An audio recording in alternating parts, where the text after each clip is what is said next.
walk the streets with my swagger on, supernatural, facing a million opponents, and my role is to act alone. Lights, camera when the action's on. Where I'm home is a battle zone, a vigilante in the catacombs. But I rock with a hot shot like a clock when it's cocked and popped and the lead is gone. People say that my head is gone, but it's the... What's up? Good afternoon. Excuse me. I literally have not coughed all day today. And then as soon as this goes live, I cough. It's funny how that works and happens. Took a couple days off and I'm just kind of, I'm chilling. About to get ready to do some work. I've got a lot of work to do. So I'm just out here right now. And I want to talk about some stuff that I just didn't get to talk about on Agents of Nerdy.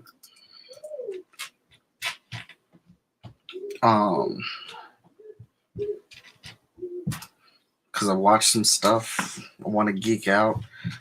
This is actually streaming live on my, let me see here, on Twitch, on YouTube,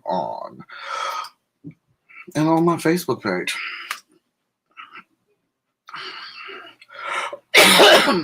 There's the link.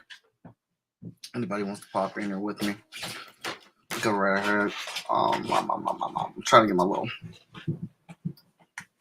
what up.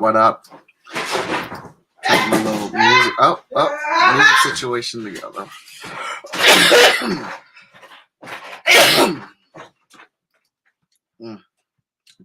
Let's see here. Where is it at? Because I don't, for whatever reason, I have these songs, but I don't have them installed on my iTunes. Which I'm like, why? Why haven't I done that yet? I did a lot of rearranging on my computer. What? Your phone is refusing to load the stream? That sucks. You might have to turn your phone off and restart it. Oh, there they go. Now, I have these original songs that I really enjoy.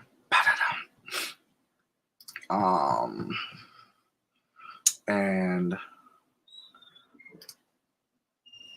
I have not used iTunes in a long time. I just want to make a playlist, right? Oh, that's crazy. Yeah, here we go, right?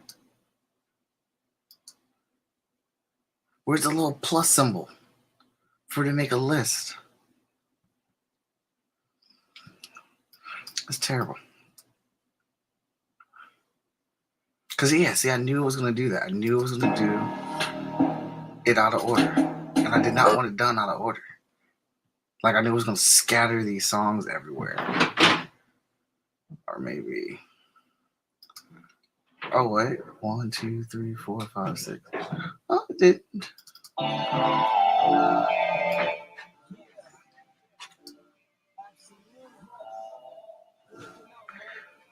Let's put down here.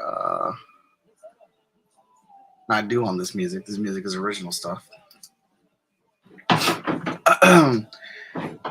So what am I working on? Catching up on some chat and draw stuff for Patreon. I've got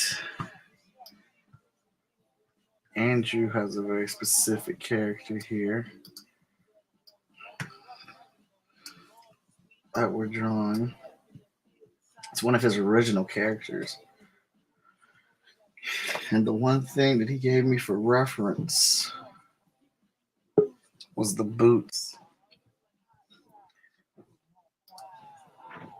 Oh, we got our first visitor, Daniel Calvin. How you doing? I'm good. Look, when he's in the house, I put on my sweater just because it's a little nippy in here. Okay. That's cool. So what are you working on today, Daniel? Well, I'm still putting stuff together for another script that I have to start writing soon. But I wrote a short little thing for one of my friends this morning, like a little 6-pager for like a post-apocalyptic soldier story. So Mm-hmm. That's what. Other than that, I've just been doing some research for other ideas, Okay.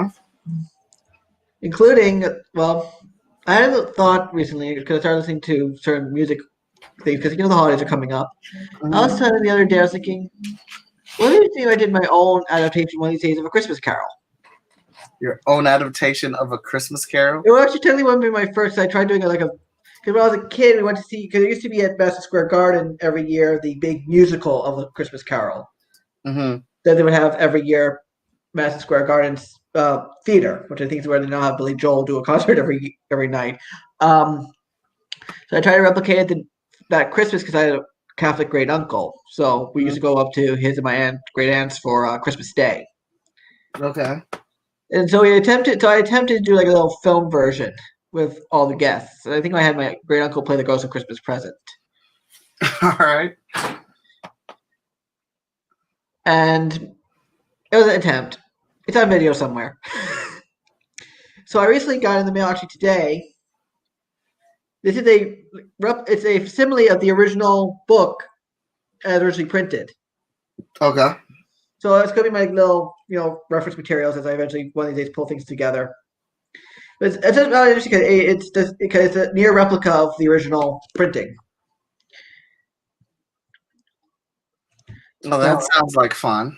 Yeah, and I know you were going to talk Star Wars today, so I actually found for my various bookshelves and boxes of books. I found a couple things that are probably definitely out of print.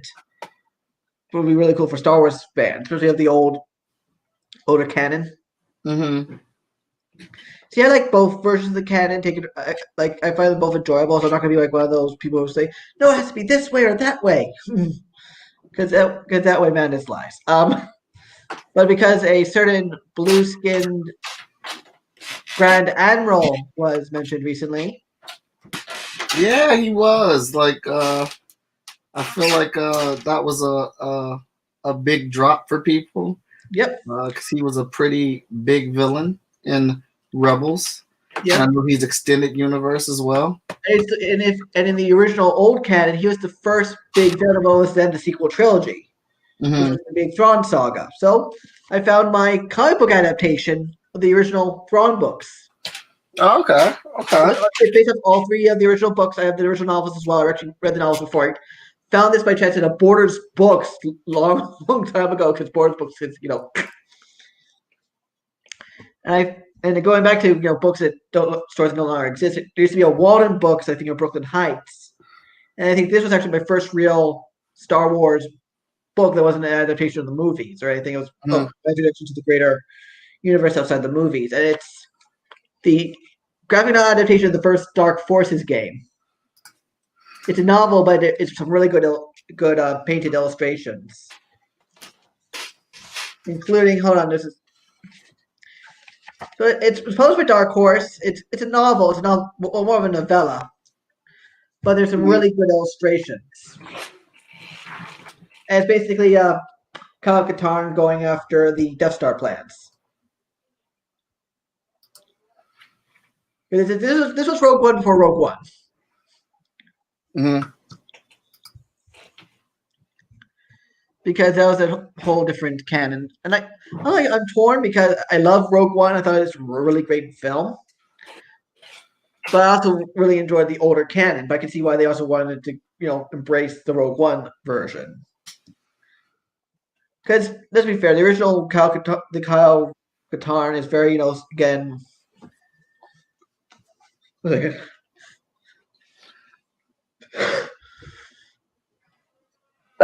Whew. Bless you. Yeah.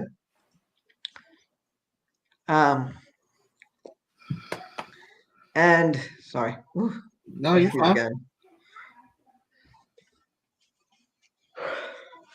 You all right? Yeah. Pause on that last one. But yeah, it's like the original version is basically, it's very still, this white guy saves the day. There's a really good woman supporting character in it, who gets mentioned in I think at least a couple times in what was my first digital introduction to Kyle Katarn, which was the old Jedi Academy video game. Mhm. It was my introduction to that. And then I went back after playing that game, like, wait, that game sounds familiar. I found the novella I had bought like when I was in like elementary school. I'm like, oh, that's where it comes from. I had no idea all these games beforehand. So, because but I got a lot of the old pre-canon reset novels up to a point. I don't have like any of the new Jedi Order books, which I know is a big thing. But I have what they call like the early chunk of the New Republic era of that version. So, did you watch this Mandalorian episode? I haven't seen any season 2, but probably with the power of the internet, everything's spoiled for me. So like, I know what's coming, but I'll still be surprised to see it. I still have to go back and finish all Clone Wars and all Rebels, which because of Disney Plus now it's a little easier to do. But I actually do have the first season of Clone Wars on DVD. Oh, all right. Yeah, it was like this hardcover version I found in Best Buy, like God knows how many years ago, probably about 10, 11 years ago. When did that come out? When did Clone Wars originally come out? Clone Wars originally came out when I was in college. If you're talking about the original.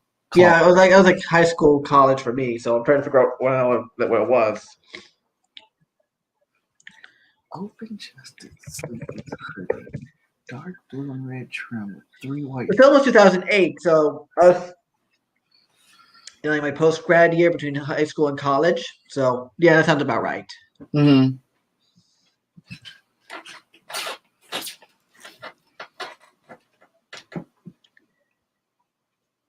Yeah, I'm doing a character design for somebody right now off my Patreon page. Ooh, it looks cool. What's it going to be? It's for Andrew Duggan. He is a big fan of Power Ranger type stuff. So he's doing his version of a Sentai character, basically. Yeah. Nice. Trying to anyway.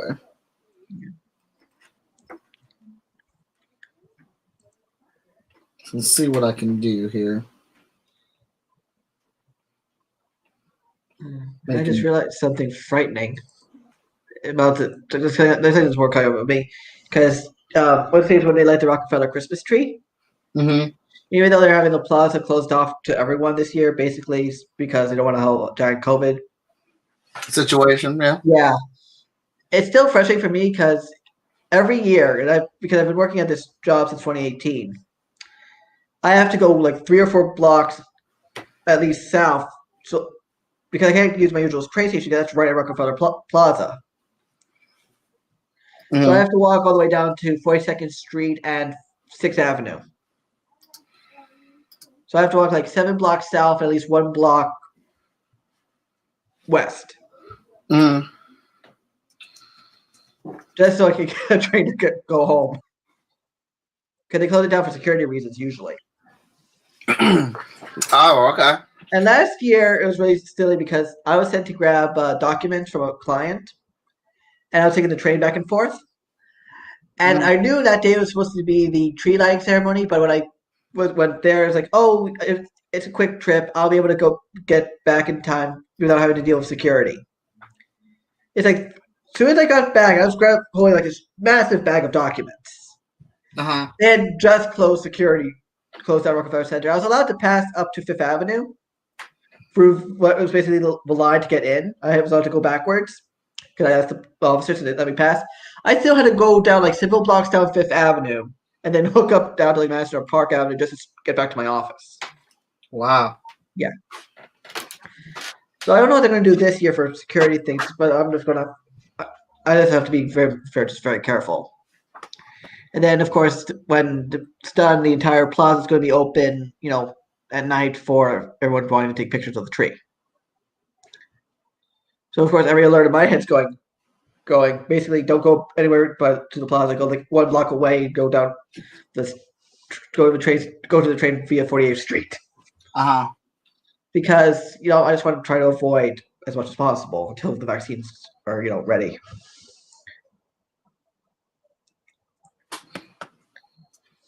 Sounds pretty adventurous living there during this time. Yeah, I mean, when it's not COVID season, the COVID's around, it's a great place to be around. But because COVID's going on, it's like everything's everyone's hyper aware Hmm. because so like even on the subway, I'm like I'm masked up. I'm trying to not touch anything as much as possible. But like in a normal year, it's great just to watch people ice skate in Rockefeller Center or at Bryant Park, and just to see everything light up and everything. And of course, my office building is right by Saks Fifth Avenue, which has always do these massive, Christmas displays. Okay. Like last year, they did a Frozen 2 display with animatronics. What did they do? You said they did Frozen 2? They did Frozen 2. It just did all these animatronics, and at night when the sun goes down, their entire storefront lights up with music. It's really interesting. What are they going to do this year? I have no idea. I know they opened up their decorations for this year. I was on vacation all week this week, so I don't know what they did. But I know they supposedly opened their decorations this year. I can find out. Saks Fifth Ave Christmas Windows 2020.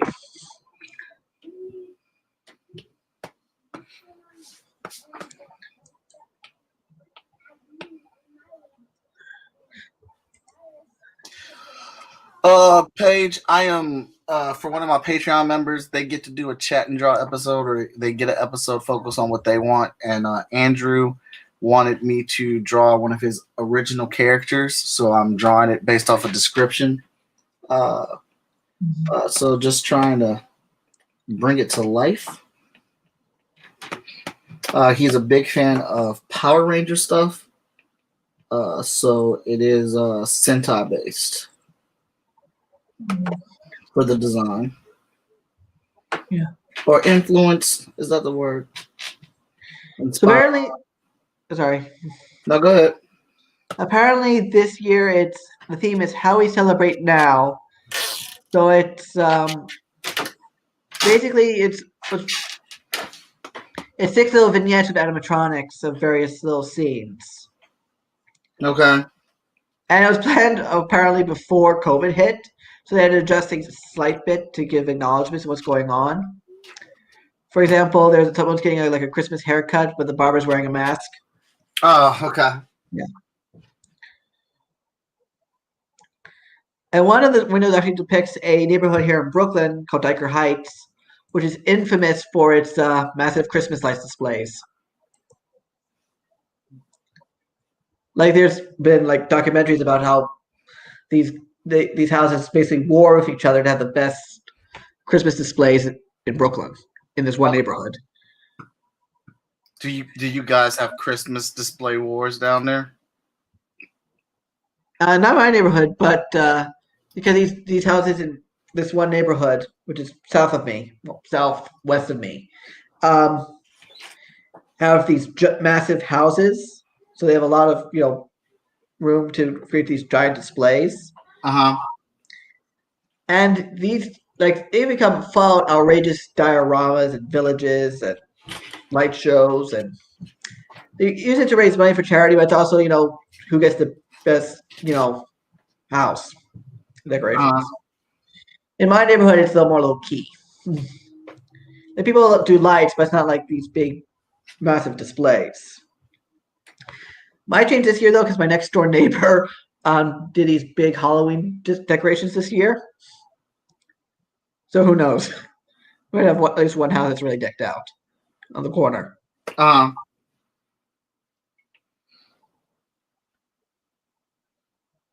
yeah, they normally around here because it's a mixed population of Christians, Muslims, and Jews. So it's not going to be like wall-to-wall lights. It's going to be mixed.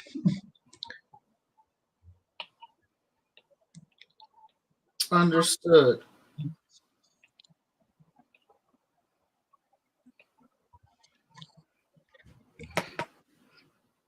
Yeah. It has a lot of detail in this thing. Yeah.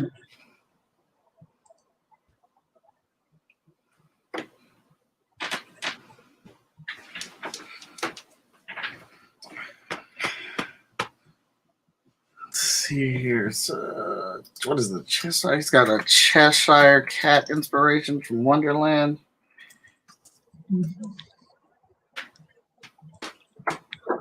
Oh, that's cool. Let's see that.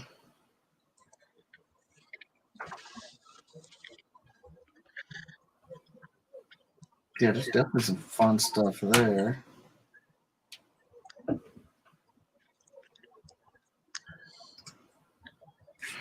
Yeah, let's see. Yeah, I know seeing a little bit of Cheshire Cat influence you're talking about with the grin and the ears. Yeah, that's actually what he's requesting. Sorry, hold on. That's what he's requesting on the image, because it's on the helmet. So trying to see how I can make it work, and still make it look like it is a dope looking helmet. Yeah. So today is just gonna be all about playing around with it. Makes I'll sense. see what I can and cannot do.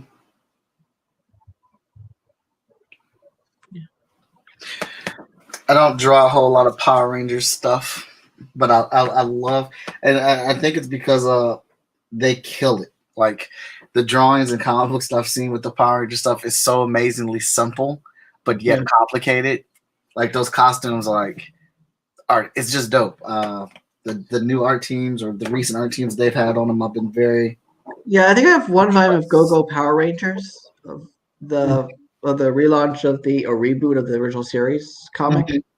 I think I have the first volume. Kat recommended that to get me getting that. I think at our first Baltimore we went to. So Okay. I picked up on her recommendation. How'd you like I it? liked it when I was watching it as a kid. I just wasn't the biggest fan compared to some people I've known in my lifetime. I was always more of a Batman the Animated Series kid. Mm-hmm. Yeah. I think the fandom and the stories of Power Rangers has grown a lot. Yeah. It's like they've been going on for 20, nearly 30 years at this point. And they've created with all these series, all these series fit into each other somehow and interconnect. It's like, okay, who's the guy at I think it was Saban and now Hasbro who was in charge of keeping everything, organized. And so you obviously need someone there like at Marvel, how Marvel used to do it where they would have someone keeping track of the continuity. Mm-hmm. Over 20 plus years, nearly 30, to figure out, oh, this person would work here, this person would work there, we can bring this person back. Because I know at Marvel, kind of reading this nonfiction book about the history of Marvel, which was like the unauthorized story or something, whatever it is. It's a great nonfiction book. And I think they had like Archie Goodwin literally having a postcard Rolodex of every book. So he would know who was in what book at what time. So he'd say, no, you can't use this character at this point, but you could use this character. Mm-hmm. And nowadays, everyone's like, oh, no, this person can just appear willy-nilly and they'll just figure out how it all works later. Oh, yeah. I mean, it makes sense in a way because this way you get to play with all the toys and no one has to cut you off from using them. But at the same time, it's at the same time it's like, okay, this guy can't appear in every book at the moment. Look at you, or Deadpool, or whichever is the person du jour. Whistler, have you read the latest comic books? Because I feel like I was the same way. I couldn't get into Power Rangers at all because I just automatically felt it was a Voltron ripoff, and I love Voltron. But they all come from the same genre or whatnot. It's all the same thing for them. And just haven't been into it. And then I watched the YouTube explain guys who explain the comic books and do the stories and the voices. And the new Power Ranger stuff is superiorly doper than what they're doing on TV. Like, and they're actually changing the TV and movieverse to match more of what they're doing in the comic book. So I'm really excited about that. What's funny is as I think about it, I think one of the first movies I remember actually seeing in a movie theater was the Power Rangers movies from the 90s. Really? Yeah, I can only remember like bits and pieces of it. Mm-hmm. Like the thing I remember mostly is the beginning when they're all like freaking, like I think skyboarding. That was the opening. It's all the Power Rangers like as their teen selves being the teens of attitude, like skyboarding down. Teens with attitudes of fucking love. But that's what it's what Zordon. Yeah, you're right. No, you're right. So I will admit, for years because of that robot guy, I would say "I" when something would happen when I was a little kid because of the robot. I just like the little saying that the robot said. Now, why am I playing the name of the robot now? I remember to be off that robot. I remember like randomly taking a Power Rangers cassette tape. It was a Christmas special, Power Rangers Christmas special. They had a video cassette at the Brooklyn Public Library. But basically, it's the Alf robot with random kids at the Power Rangers base doing a Christmas like story, and the Power Rangers don't appear to the very, very end. Mm-hmm. Loved it as a kid, but now I'll be like, eh.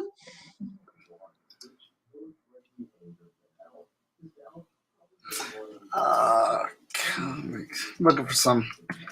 I don't like how my hood looks right now, so I'm looking for some comic book reference of how some other people have drawn hoodies and actions.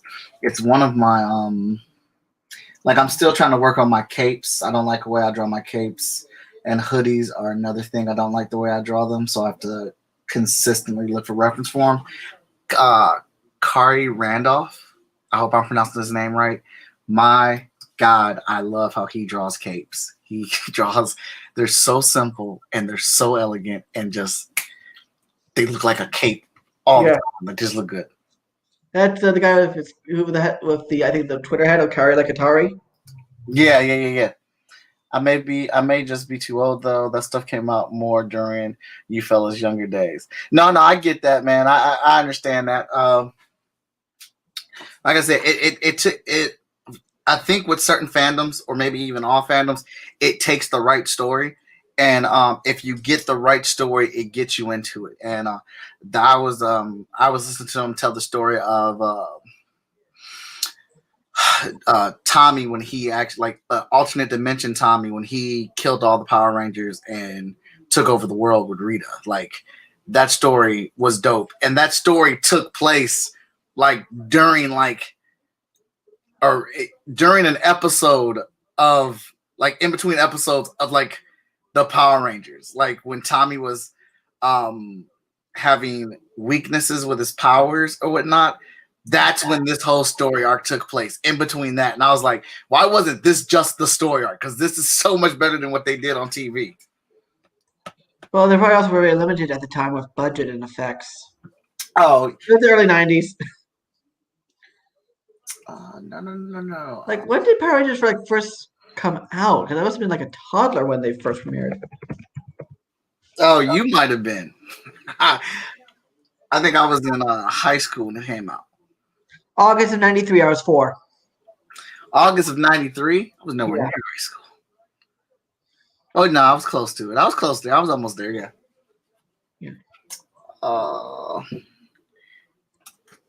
That's actually...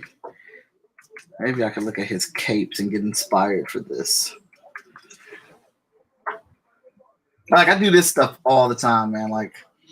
While I'm drawing and sketching stuff, I will look at artists that I really enjoy, that I respect, and just see how they get things going on. And I actually love how he draws capes and hoodies and things like that. So maybe I can get some inspiration from looking at his capes. It's me with writers and music, and sometimes even then I'll even for when I'm writing, I'll pull up pictures of roughly what I have in mind to help me with my descriptions because I want to be particularly enough descriptions for my art team. Mm-hmm. And that's why it's really funny because Tony, it was for the penultimate page of issue 5 of American Dreams. Tony had sent me, I think, the finished pencils and inks, and I'm like, Tony, would such an object be in this thing? Because he's like, yeah, based off my research and that reference image you sent. And I checked my own reference image. It's like, oh yeah, never mind. It's one of those things where it's like, well, because time zones, Tony messages me like middle of the night my time or very early morning. So I'll be up like, so I'll be like half asleep, and I have to like double check my own stuff. I'm like, okay, yeah, you're good. Yeah, it seems like you guys have a real good communication. Yeah, and I think the only real hurdle between us is the time zones because, like, he's like I think 12 or 13 hours ahead because he's in Indonesia. Mm-hmm. So it's kind of awkward because it's like, okay, I can send him a message and he'll get back to me sometime in like late at night, and then next time he communicates with me, it'll be like early morning my time, but I'll still be asleep. It'll be like 5 o'clock in the morning. Yeah, I got a couple time difference people too, so it makes it a little bit off the beat when you have to talk to them. You have a King Supreme blank cover coming. Yeah, man. I can absolutely do that. I love doing sketch covers. You just let me know. You can message me at Most Epic Art. Actually, let's see here because I am branded. You can message me at Most Epic Art on any of those platforms: Instagram, Twitter, Patreon, TikTok, Facebook, or Twitch. Let me know what you want to do. My brain is like, but another book I'm working on, the art teams and me are all on the same time zone, so it's a little easier to communicate with each other via anything. Mm-hmm. It's not like we're waiting for someone hours late. Well, someone for hours later because they're not checking their Twitter DMs. Right. But yeah, and so I'm just setting up a whole, system where everyone can just drop their, stuff into folders that I can reorganize and everything. So I got a couple of things I'm juggling. Mm-hmm. Same. I think the thing that's throwing me off about this damn hoodie is the fact that it's wrapped around a helmet too, so it's coming out bigger than I want it to be. Yeah. It's I think it's like very much like the folds, basically. Yeah.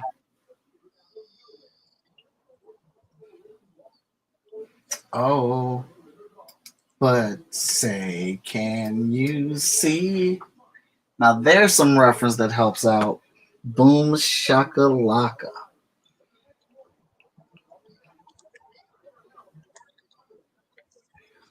And what else? I'm trying to think.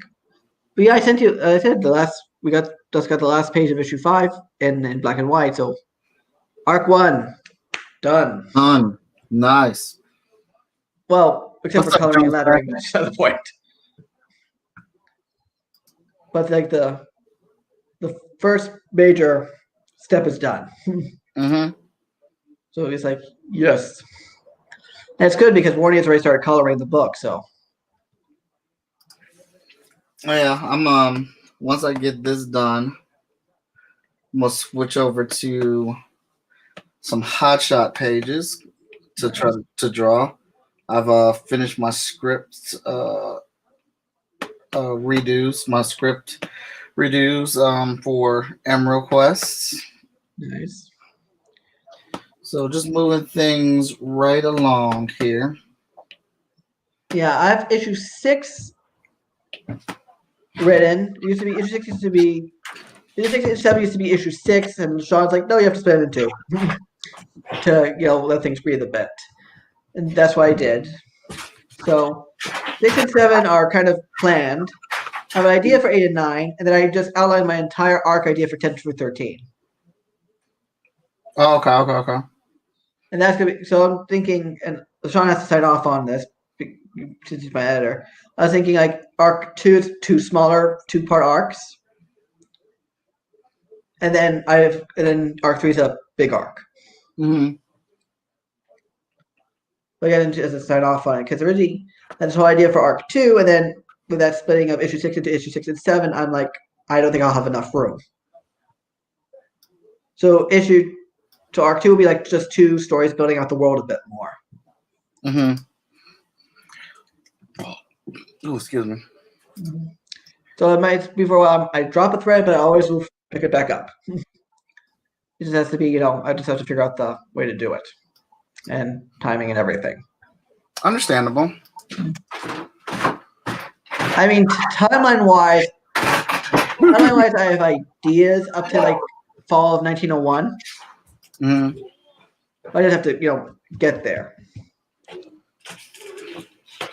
Paige, what are your thoughts on last night's Star Wars? You talking about Mandalorian? I think it's amazing. I think it's one of the best episodes they've done. And I love The Mandalorian. I have no complaints about it at all, so don't get that twisted. Rosario was pitch perfect. Yeah, she looks great. She looks like the CGI character just literally off the screen and into live action. Yeah. Mando was great. I love the name for the child that they gave. And I'm hoping it spins off right into her own movie franchise, either another Disney Plus series or she gets 3 movies with Grogu. Like, I think that would be super, super beyond dope. She awoke in the Force in me with all the stuff that she was doing, the way she was dipping in and out of the shadows. And she was just playing with them, man. The way she would just pull the lightsaber out and let it form, and man, it was dope. Very, very excited about it. I thought she killed it. And I'm just really excited because I heard there's this whole name drop of the planet Tython. Mm-hmm. And if you're a Knights of the Old Republic or Old Republic player, that's like one of the major Jedi homeworlds. I think even in Star Wars: The Old Republic, the MMO, that's actually, if you're a Jedi character, that's where you start off. Okay. And you have to deal with all the craziness on that planet before you go off to Coruscant, and then going from like different planet to different planet. Because it's basically with that game, you get to a certain planet at a certain level, but because it's also they have a narrative storyline that weaves through the entire game. So it does have a core storyline. You do get to that point. In fact, last year on my Christmas break, I basically did the first entire campaign of The Old Republic by myself. Okay. And then there's of course Coder and Coder 2, which need to be remade, but also they are bringing back aspects of the lore that you think they may have dropped a while back. Yeah, well, I always thought they were going to bring back aspects of the lore. I know everybody threw a conniption when Disney said they discontinued all the extended universe stuff, and like everyone was bitching and complaining about it. I was like, what do you think they are like?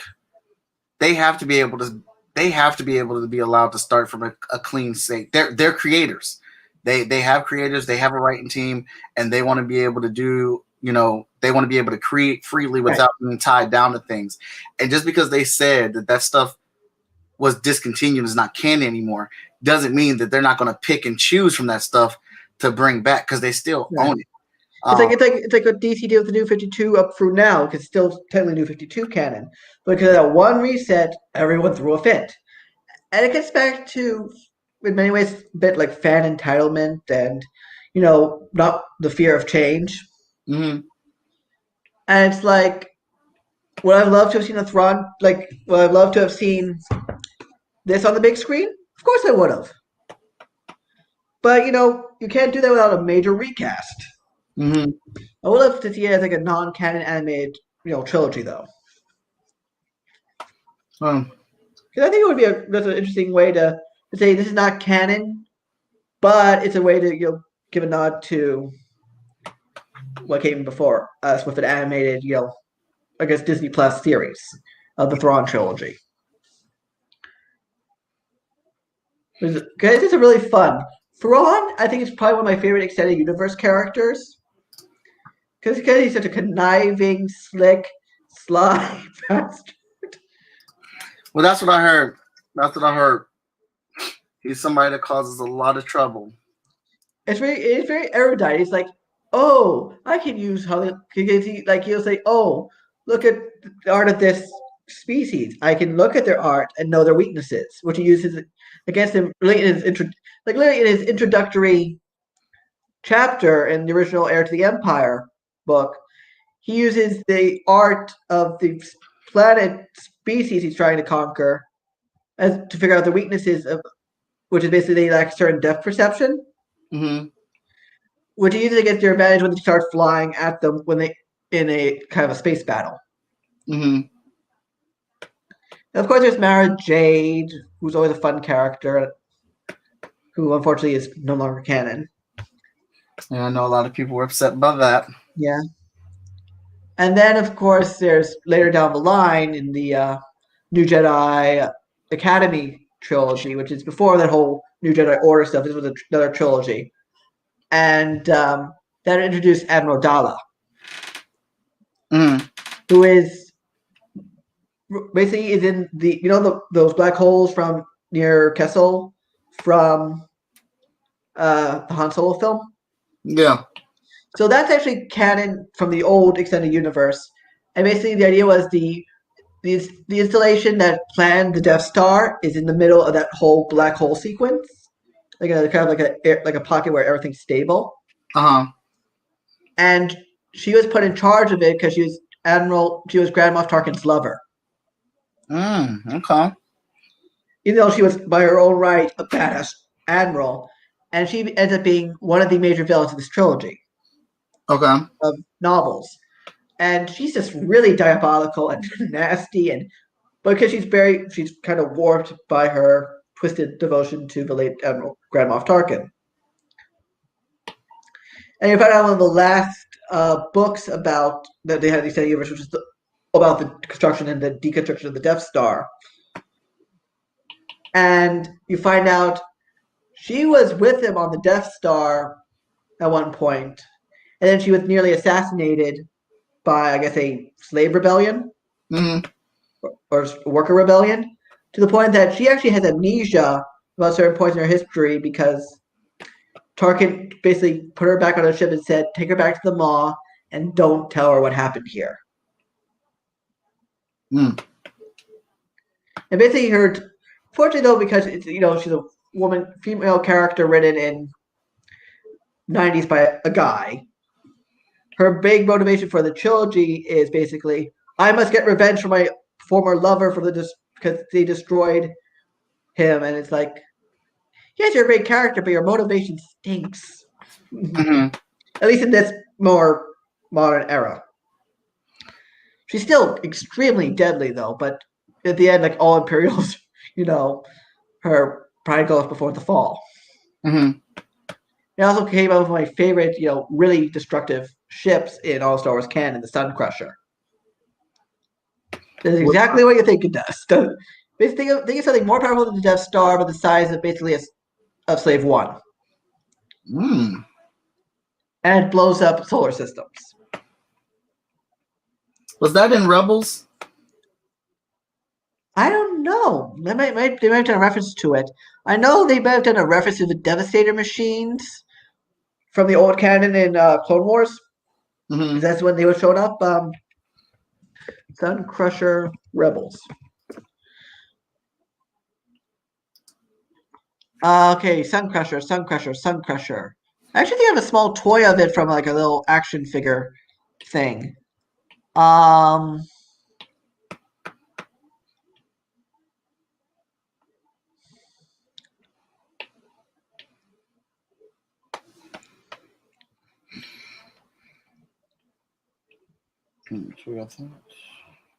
It is not mentioned. It's not in Rebels. It's in the old canon. Oh, thought there was an episode involving that. Yeah, there's the original. It originally appeared. It appeared in three books: Jedi Search, Dark Apprentice, and Champions of the Force. Maybe it's the Devastators, because Devastators.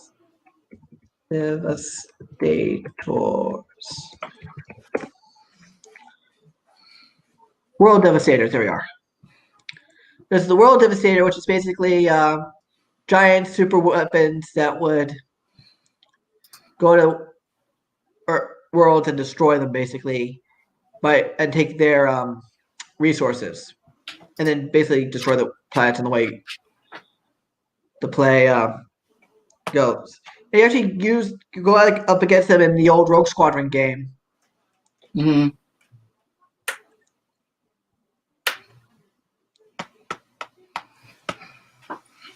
And of course, it was during the time when Emperor, again, this is a kind of a nod to older canon that was used in newer canon. Emperor Palpatine came back to use this against them. It was a clone of Emperor Palpatine. Okay. Or it says reborn, but I don't know if it's a clone or not. That's the problem. Is that you can't tell when it's a clone. You can't. It starts being the Spider-Man dilemma.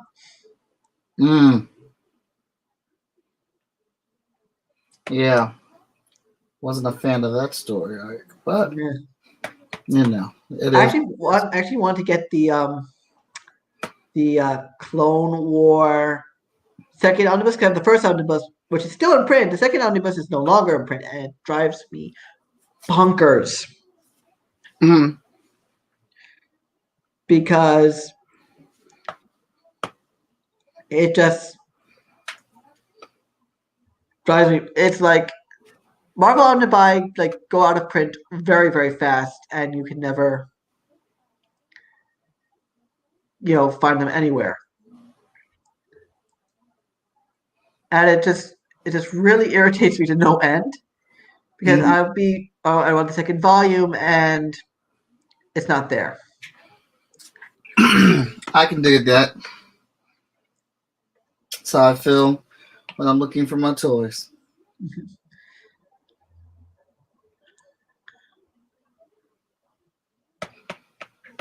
And then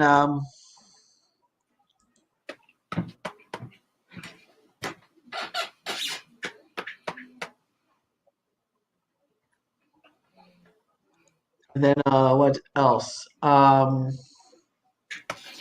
Like DC, one of the things I love about DC is that they'll reprint their Omnibuy often. They will reprint the Absolute editions in various forms because it's a popular format. But it's like I want to get a Marvel Omnibus, and it's nearly impossible to find even on Amazon, except at like really jacked up prices. Mm-hmm. Like I can find sometimes stuff on eBay which for cheaper, but even then it's like hit and miss. Yeah. And it's effectively go print like that is what frustrates me to no end. Now I have one half of Clone Saga, which I probably would have to figure out a paperback equivalent to fix. Because I want to be a completist. Oh, we all do. I mean, I still have to get 2 of the Sandman omnibus still, but those are more expensive than even a DC or Marvel omnibus usually is, because they're hardcover, especially bound books. Mm-hmm. So that's something I might have to save up for. I was this close to getting my 1 volume of it signed by Neil Gaiman. Oh, okay. Except the day I was supposed to go get it signed by him, because he was doing a reading at the Brooklyn Academy of Music to promote Norse mythology. Mm-hmm. We were hit by a surprise blizzard. So that went out the window. So I heard from a friend, he actually went to the stage door and he did sign some people's stuff. So I'm like, damn it. Oh, well. Well, that's nice of him. Yeah, but it was nice of him. It was like, it's one of those things where it's like, I wish I knew that.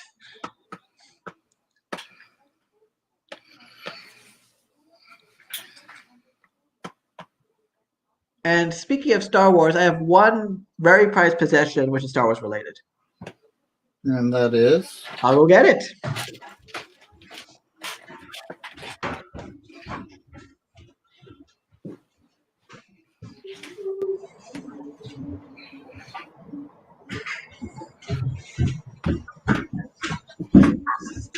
It's this. Oh, wow. It's a Jim Lee Darth Vader that I won. I won this on his live stream Father's Day 2018. And